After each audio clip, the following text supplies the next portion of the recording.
he Waiata Māori. Tuwheratanga.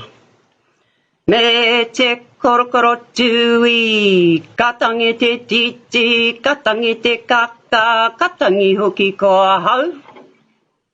Māori ore te whānau. Ko Anne-Marie mei ahau, ko Āni-Hākui toku ingoa Māori. Waiata Māori. Ko taku Waiata Māori ko tūtira mai ngā iwi. Nā canon wi huata, no Ngāti kahununu i tito. No reira titiro mai. Whakarongo mai e te iwi. Tūtira mai ngā iwi, au e tātou tātou e.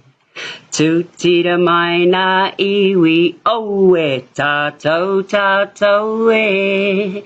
Whai a te maramatanga me te aroha e ngā iwi ki a ko tāpatahi, ki a ko tahira, tātou tātou e.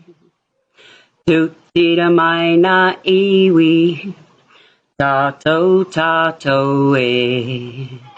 Tūtira mai ngā iwi, tātou tātou e. Whai a te maramatanga me te aroha e ngā iwi ki a ko tāpatahi, ki a ko tahira, tātou tātou e.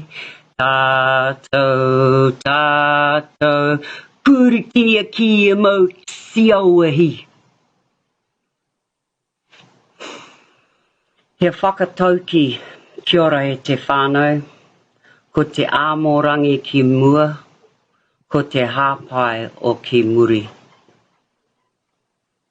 Kia ora.